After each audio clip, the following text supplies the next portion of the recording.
Hello musicians, welcome back. My name is Bucky Dirtle and I'm doing another tutorial on the VCV Rack DAW. This is a modular synthesis rack and there are many fantastic modules that you can use with rack. And today the Tachyon Entangler is the module we're looking at. We're going to go through all the functionality of the Tachyon Entangler and see if we can figure out how it all works. So let's get started. First of all, let's have a look at my setup. I'm using the core audio interface right here, as you can see. And I'm also connected to that. I have the fundamentals mixer, as you can see right here, and that's connected to my two outs for my sound card on this computer. I have scope here as well, and this is a fundamentals module. This is a great module for seeing how your sound is. So I mean, we can rely on our ears. But it's also nice to see because it really shows us the fine points of what it is that we're actually doing. So scope is always good when you're playing with these modules. So I have scope running and I have that just coming out of some outs, but you can use, I'm going to switch these outs around, so that's just temporary. Tachyon Entangler is right here and we have that connected to both the scope and to the two inputs of my mixer. I also have an LFO here as well, which you may use a little later to do some controlling some of the inputs. Let's get started. Tachyon Entangler.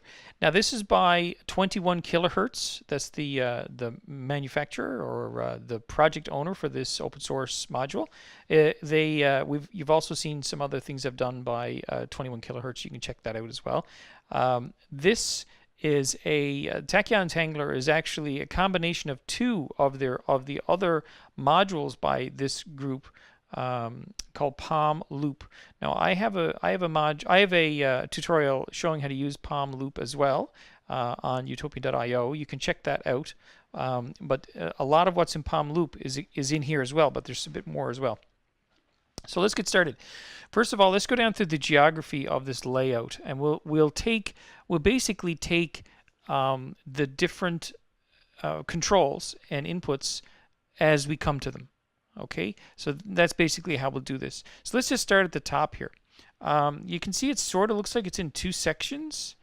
It kind of is, but it isn't. It's one module, but it has an A and a B. So there's like there's two oscillators, but they work together as one. So you can think of it as two, or you can think of it as one.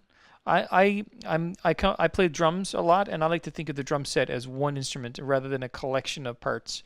So you can think of this the same way. So let's just have a look here first of all at the Octave. Now Octave is very simple. I'll zoom back out again so we can see our controls a little easier for the modules. I'm going to turn up my volume a little. And you can hear that I have output a saw on both of these. And our Octave, it changes the octave of both. Now in this module, we do have an A and a B oscillator that work together as one.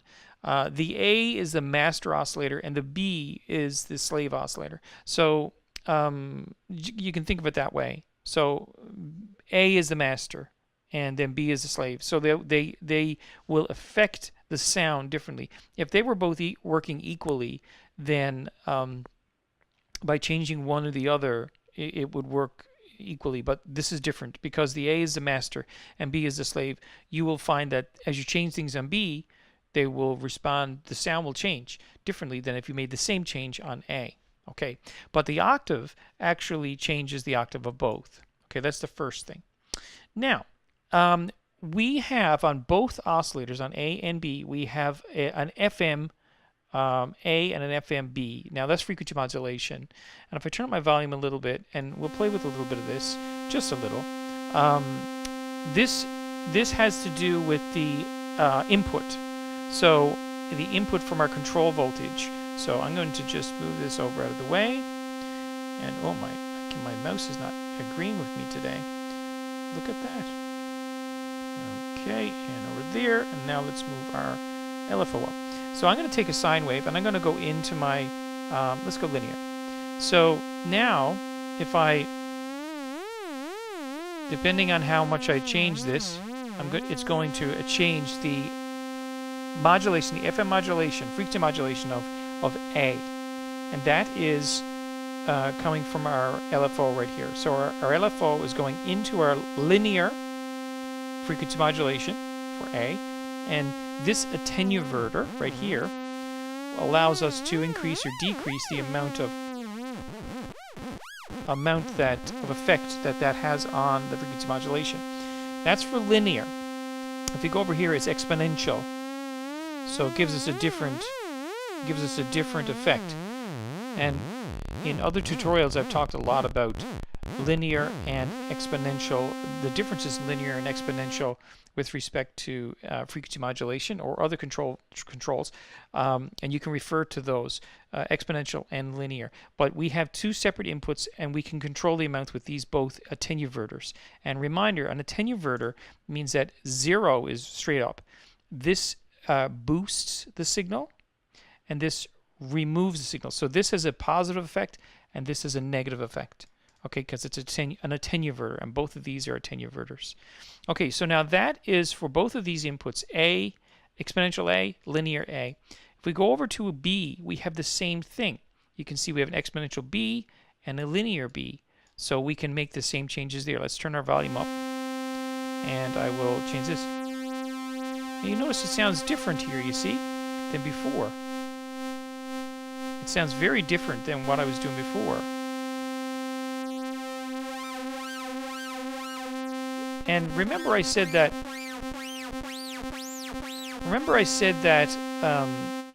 oscillator A is master, oscillator B is slave. Even though I basically, if I initialize this, and so that means everything is brought back to its initial state. If I go and change linear B a certain amount, I'll get a certain effect. If I take the same and I go to linear A and I make the change, it will be a different change because A is the master, B is the slave. So if you change at A, it is different than if you make the same change on B. So you have 4 separate inputs on the way that you can do frequency modulation on both of these. So play with them. You'll be surprised what you'll find. Okay, so that's that. That's frequency modulation inputs and the controls, the attenuverters for both. Okay, now let's just talk about something else that's quite simple. I'm going to get rid of that. I'm going to turn up my volume a little bit. Now, I said earlier we have octave right here, which is our big octave button.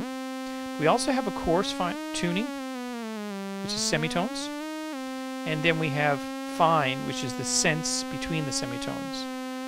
Okay, so this is pretty standard on oscillators. I'm not going to get into that much, but that is our fine tuning for the pitch. So we have octave, semitone, and between the semitones, sense. Okay, so that's that. Now, the next thing we have, I want to talk a little about the chaos and sync. Now, we have chaos and we have sync for both A and B. Now, chaos is, it introduces randomness into the oscillations. Let me just demonstrate. And different oscillators that have chaos produce different things. Its chaos produces different effects. So chaos is introducing some randomness. So you can hear it's bringing in some randomness into the A oscillator. Now if I go over to B and do the same, we don't hear much of anything, do we? Not much change at all. But you can do in sound. But you can see on the scope we're actually getting some sound changes, aren't we? So it as the manual for this module says, it introduces chaos, introduces randomness into the oscillation. Okay, so now let's talk a little bit about sync. Now sync, when you synchronize a wave, you can see this, the waves here look like they're synchronized. By the way, this right now only connected is A, and A is blue. And if I connect here, B is the pink. Okay, so I'm going to connect them up like this. You can see that they look like they're completely matched. Okay, and we would say that would be in sync. Okay, it's synchronized. We would say that. Now, technically I'm not going to say that these are in sync, but they look like it. And that's when the waveform starts at 0 If you have two waveforms, they start at 0 at the exact same time, and then they go to the positive and go to the negative together. So they're synchronized. They're in sync. Okay, now we have a sync for A and we have a sync for B. Now, the sync, if we think about a hard sync, now a hard sync is when the waveforms are made to start exactly at the same time. And there's no doubt about it, they would be at every oscillation of the wave, they are forced to start at 0 at the exact same time. Now, what the sync knobs here are, the way they're presented to us is, if you have turned all the way to the clockwise, it's a hard sync. Fully clockwise is a hard sync. Fully counterclockwise, all the way to the left, in other words, is not synced. Okay, there's no sync. And then between the two, it's the probability of it being in sync increases. So by increasing a little bit, there's a little probability that it will sync itself, and all the way to the top, it's a hard sync. Now, before I demonstrate sync, let's talk a little bit about ratio B. Now, ratio B is the ratio of it's a frequency ratio. So let me just turn up the volume. Hearing it may give you an idea of what I'm talking about.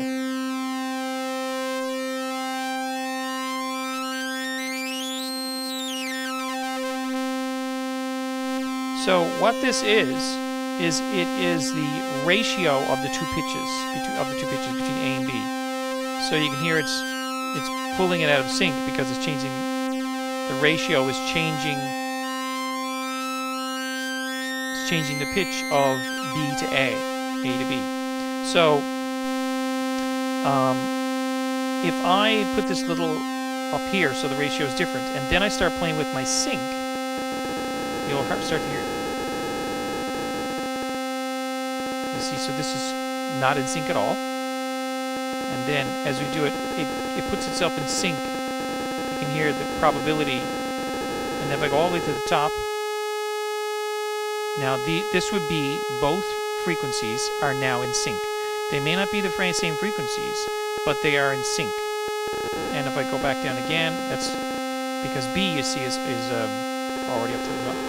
Turn it down again. Now see, we have two all sync all the way down. We have two different pitches. So A stays the same. And you can see as I do this ratio, the frequency ratio changes the pitch of B in ratio to A. Now when I normalize it, when I just reset it by right-clicking, it puts it back to so that it's the same pitch. If I lower the ratio down, you can hear the B drop, the B frequency, and go back to center, and then up, the B is rising, and that's a ratio between A and B. Now again, both of these are, the sync is all the way to the counterclockwise, so there's no syncing happening. If I start increasing it, it will start putting it into sync. And if I do this, oh, I'm sorry, I don't have this out of sync. Ratio is the same. So now, out of sync, the B will start syncing up. Probability of it syncing is getting higher and higher. You can hear it. It almost sounds like a chaos noise. And we go all the way up to the point where now it's syncing with A. And if I go back, and if I can do the same with A, I can bring A up, and it's trying to sync. It's trying to sync itself. So it's resetting it every now and then to try to put it in sync. And if I go all the way up, now it's in sync. And B, now you can hear that that's pretty pure. There's some distortion. Oh, there we go. Now it's all the way up. We're having some distortions because A wasn't all the way counterclockwise, or clockwise, sorry. So that is the sync. Now, let me just turn our volume down again. So the sync is, once again, if you have both waveforms in sync, they will start their oscillations at exactly the same point. If you had two exactly the same pitches, you wouldn't hear the difference, because you think about a waveform, an oscillation, it will go into the positive and then it'll go down to the negative. But the speed at which it goes to the positive and goes into the negative and then goes back to center is different depending on the frequency, because the frequency is the speed at which it does that. If you have different frequencies in the two oscillators, then they will want to cross over that zero line at different times, because they're at different speeds, they're at different frequencies. Well, if they're completely in sync, well, then what happens is every time it goes to start, it will keep both of the waveforms at crossing zero at the same time. And that can create some interesting effects. Now, again, from all the way counterclockwise to all the way to clockwise, that increases the probability of it syncing itself to the point where it goes all the way to the top. That's a hard sync. That will be in sync. And you get some really interesting effects that way. It's very cool. You need to play with it. Now, I'm using saw waves. You get different effects if you use square wave.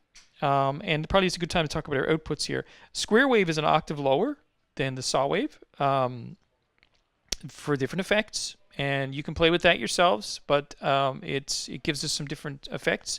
So square wave is an octave lower than the saw waves. Now we also have a reset here, which if you put it on the trigger, it will reset the wave. So it can reset the wave to go at the 0 point. So it's not syncing the wave, but it will just start the oscillation again from 0. So just starting it over. And we have a reset A and a reset B, as you see over here. Now we also have a voltage per octave B and a voltage per octave A. You see those there. So we can control this. With a sequencer or with any kind of control voltage, like an LFO. We can control using voltage to octave A or voltage to octave B, which will control the B oscillator. So that is pretty much it. Now, and another thing too is we can control the chaos with voltage. We can control the sync with control voltage for A and B, and these are attenuverters here to help us control the amount of effect that these control voltages will have on both of those variables. Well, 4 of the variables: sync and chaos for A, and sync and chaos for B. So you can control that as well with an LFO. Very exciting. It's really cool because we can make some really unique sounds using these inputs and controls. So that's basically it. Now, this is the kind of sound maker module that we come across every now and then that you just have to spend some time playing with, because I can talk and talk and talk about what this does, but until you start playing with it and seeing what it does, you won't really know what it's going to do for your own sound. So my advice to you is I'll try to understand what it is that I explained and do some more research of your own. I have links in the post here, but open it, play with it, listen to it, open up a scope, see how it works, see what makes it sound the way it sounds, and what it does for you and your music. You'll find some unique things you can do with it that nobody else will find. So it's very cool. It's like Dexter. Dexter is a great module as well, but you really need to play with it to see what it could do for you. So there you go. That is the 21 kilohertz Tachyon Entangler module. I hope you enjoyed it. If you did, be sure to follow and upvote and all that. And you can leave comments for me in the post here as well if you have any questions or concerns. And you can also leave me some links to your music using the Tachyon Entangler. I'd love to hear it. If you want to reach me, you can also reach me on the utopian.io Discord, or you can leave a comment in here and I'll get back to you. So thank you very much for listening, and I will see you next time.